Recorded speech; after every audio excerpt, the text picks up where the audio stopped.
Hello student, welcome to my channel. आज के topic में हम डिस्कस करेंगे फ्री रेडिकल्स या मुक्त मूलक।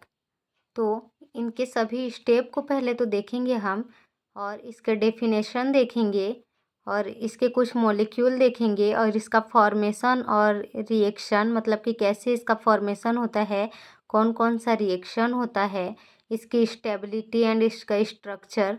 ठीक है, तो सबको देखेंगे। अच्छे से समझने के लिए वीडियो के एंड तक बने रहिए। देखिए, आज का टॉपिक जो है हिंदी में होने वाला है। ठीक है, तो देखिए, सबसे पहले फ्री रेडिकल्स क्या होता है, इसका डेफिनेशन देखिए। वे परमाणु या समूह, एटम्स या ग्रुप जिनके पास एक अयुग्मित या विषम इलेक्ट्रॉन होता है, ठीक है, अनपेयर्ड इलेक्ट्रॉन होंगे, उसे ही मुक्त मूलक या फ्री रेडिकल कहते हैं। ठीक है, प्रायः ये विद्युत उदासीन होते हैं, विद्युत के लिए उदासीन होते हैं, किंतु आयन जो होते हैं मूलक आवेशित होती है, आयन मूलक आवेशित होती हैं।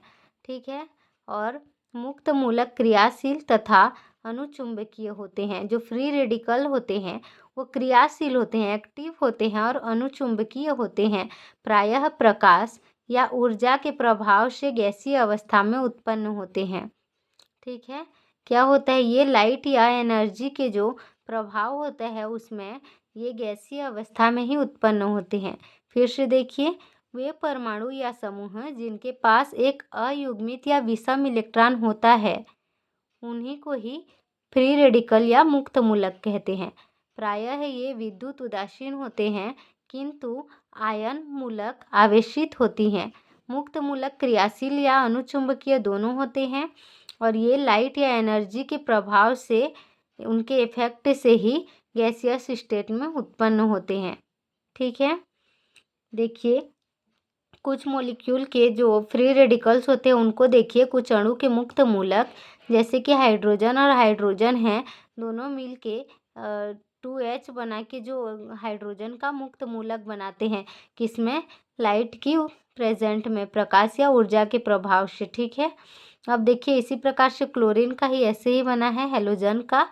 अब देखिए, जो CH3COCH3 है, इसका भी इसी प्रकार से प्रकाश की उपस्थिति में मुक्त मूलक बनता है। ठीक है, और ये CH4 का भी प्रकाश की उपस्थिति में मुक्त मूलक बनता है, जिसमें एक हाइड्रोजन का अलग से जो हट जाता है और एक मेथिल मुक्त मूलक बनता है। ठीक है, इतना क्लियर है क्या? अब फॉर्मेशन या रिएक्शन को देखिए कि कैसे रिएक्शन होता है, तो किस प्रकार से फ्री रेडिकल का फॉर्मेशन होता है या मुक्त मूलक कैसे बनते हैं। ठीक है, तो सबसे पहले तो है संयोग या कॉम्बिनेशन। अब इस जो शब्द है इसी से ही हमको स्पष्ट होता है। कॉम्बिनेशन मतलब क्या होगा, कंबाइन होंगे, आपस में जुड़ेंगे, दो मूलक के जुड़ने से एक नया मूलक बनेगा, और इसी से ही फ्री रेडिकल का फॉर्मेशन हो सकता है। तो देखिए, दो समान या भिन्न मूलक, ठीक है, परस्पर संयोग करते हैं, मिल जाते हैं आपस में, और देखिए किस प्रकार से फ्री रेडिकल का फॉर्मेशन करते हैं।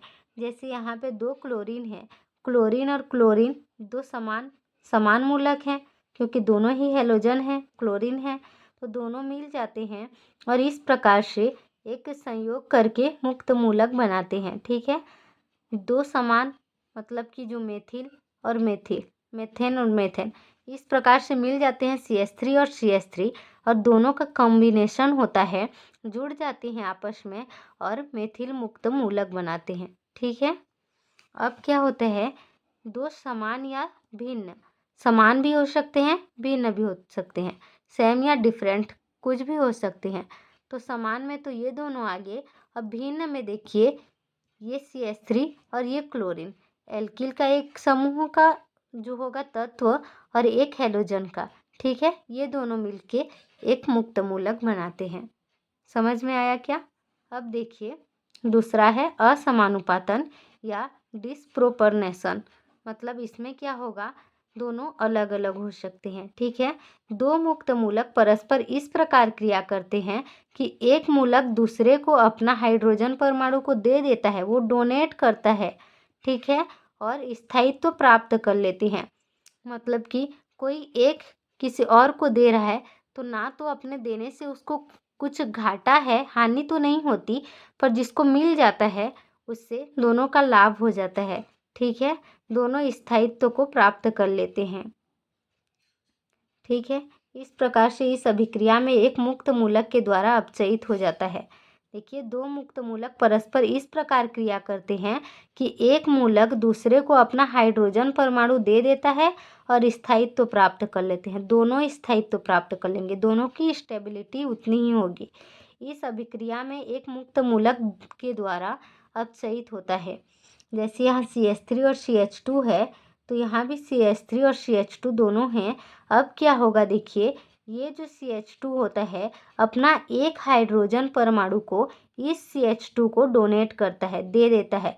अब क्या हो गया, ये भी CH3 ही हो गया, तो ये CH3 और ये CH3 अब क्या होंगे, क्योंकि यहाँ पे एक ही हाइड्रोजन बचता है तो इसका एक हाइड्रोजन यहाँ आ जाता है। दोनों CH2 और CH2 आपस में कंबाइन हो जाते हैं, जुड़ जाते हैं, और फिर क्या होता है, दोनों के बीच डबल बॉन्ड का फॉर्मेशन होता है, दोनों ही मुक्त मूलक बना लेते हैं। ठीक है, या इसे हम इस तरह से भी समझ सकते हैं कि जैसे कि एक CH3 है और एक CH2, यहाँ भी CH3 और CH2, तो क्योंकि ये वाला CH3 जहाँ पे एक हाइड्रोजन परमाणु की अधिकता है, ये अपना एक हाइड्रोजन परमाणु इस CH2 को प्रदान करता है और ये दोनों CH3 और CH3 बन जाते हैं, और ये जो होते हैं दोनों CH2 और CH2 आपस में डबल बॉन्ड के द्वारा इस मतलब स्थायित्व को प्राप्त कर लेते हैं। ठीक है, इनकी स्टेबिलिटी बन जाती है, दोनों के बीच में डबल बॉन्ड फॉर्मेशन हो जाता है। ये दो हाइड्रोजन इसका भी, और ये दो हाइड्रोजन इसका भी। ठीक है, इनको स्थायित्व तो मिल गया। अब ये एथिल मुक्त मूलक कहलाते हैं। हो गया मुक्त मूलक का फॉर्मेशन, फ्री रेडिकल का फॉर्मेशन।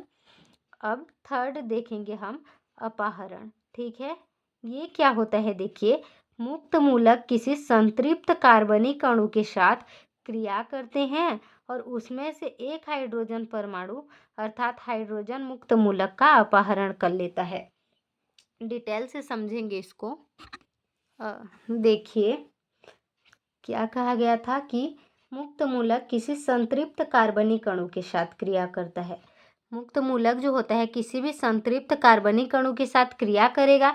अब क्रिया करने के बाद क्या होगा कि उसमें से एक हाइड्रोजन परमाणु अथवा जो हाइड्रोजन मुक्त मूलक होते हैं उसका अपहरण कर लेता है।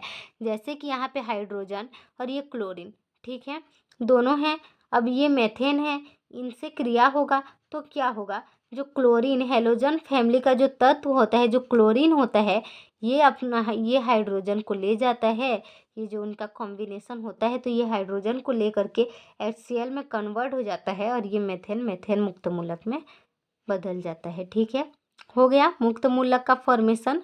अब देखिए, जो फ्री रेडिकल होता है उसका स्टेबिलिटी क्या होता है, मुक्त मूलक का स्थायित्व किस प्रकार से होता है। मुक्त मूलक की स्टेबिलिटी कार्बोकेटायन के स्टेबिलिटी के समान होता है। मतलब कार्बोकेटायन में क्या हुआ था कि जिसमें जितना ज़्यादा एल्किल ग्रुप थे उसका स्टेबिलिटी उतना ही अधिक था, तो वैसे ही यहाँ पर भी होगा कि स्टेबिलिटी जैसे तृतीयक है। ठीक है, टर्शरी फ्री रेडिकल जो होगा, क्योंकि टर्शरी है मतलब कि 3 एल्किल ग्रुप होंगे उसमें, तो 3 एल्किल ग्रुप, और जो सेकेंडरी है तो 2 एल्किल ग्रुप, और प्राइमरी है मतलब 1 एल्किल ग्रुप। तो किसका एल्किल ग्रुप सबसे ज़्यादा हुआ, टर्शरी का। टर्शरी में एल्किल ग्रुप ज़्यादा है मतलब जो प्लस चार्ज होगा वो भी ज़्यादा होगा, और इस कारण से ही जो प्लस आई इफेक्ट होता है उसके कारण से ही इसकी स्टेबिलिटी अधिक होगी इन सब की तुलना में। फिर क्या होगा, सेकेंडरी की स्टेबिलिटी, फिर प्राइमरी की, और लास्ट में मेथिल की होगा। ठीक है, तो देखिए, इसमें तृतीयक फ्री रेडिकल मतलब टर्सरी फ्री रेडिकल या तृतीयक मुक्त मूलक की स्टेबिलिटी सबसे ज़्यादा होती है, फिर द्वितीयक की होती है, फिर प्राइमरी की होती है मतलब प्राथमिक की होती है। ठीक है, यह क्रम जो होता है हाइपर कॉन्जुगेशन द्वारा समझाया जा सकता है।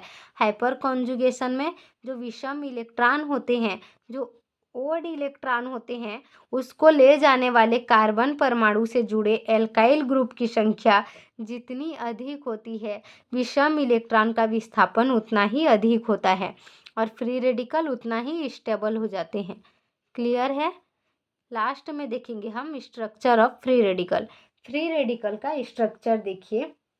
सबसे पहले इसका केंद्रीय परमाणु, जैसे भी किसी भी हम रिएक्शन को देखते हैं या तत्व को देखते हैं, उसका केंद्रीय परमाणु क्या होता है, इलेक्ट्रॉनिक विन्यास किसका लिखा जाता है। ठीक है, तो इसका केंद्रीय परमाणु कौन सा होगा, सी होगा, जिस पर विषम इलेक्ट्रॉन, कार्बन केंद्रीय परमाणु है, इस पर विषम इलेक्ट्रॉन जो होता है उसका sp2 संकरित अवस्था में होता है।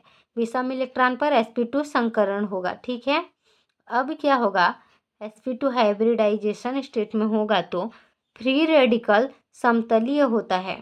ठीक है, अब सिंगल इलेक्ट्रॉन जो p ऑर्बिटल में होता है इसमें एक अनपेयर इलेक्ट्रॉन होता है, इसलिए यह परमाणु या अणु जो होता है हाईली रिएक्टिव होता है।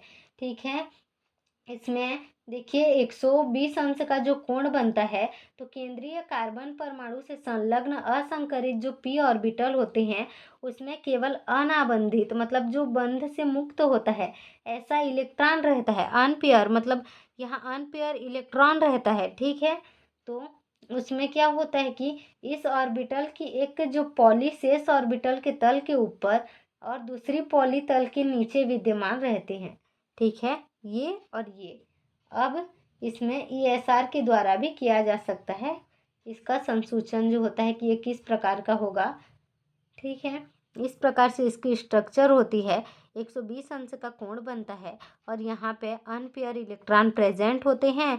sp2 हाइब्रिडाइज्ड कार्बन होता है, जो कार्बन पर होता है sp2 संकरित अवस्था में होता है जो विषम इलेक्ट्रॉन होता है, और इसका स्ट्रक्चर प्लेनर स्ट्रक्चर होता है, मतलब कि समतलीय होता है।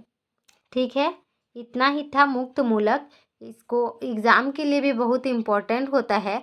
अगर आप लिखने का तरीका चाहते हैं तो सबसे पहले तो आप इसका डेफिनेशन लिखेंगे, फिर डेफिनेशन के बाद इसका टाइप लिख सकते हैं आप, और इसका फॉर्मेशन मतलब किस तरह से इसका बनना होता है, फॉर्मेशन ऑफ फ्री रेडिकल और stability of free radical and last में स्ट्रक्चर ऑफ फ्री रेडिकल। ठीक है, क्लियर। तो इतना समझने के बाद अगर अच्छे से समझ में आया होगा तो वीडियो को एक लाइक ज़रूर कीजिएगा एंड चैनल को एक सब्सक्राइब कीजिएगा। थैंक यू ऑल, मिलते हैं नेक्स्ट वीडियो में।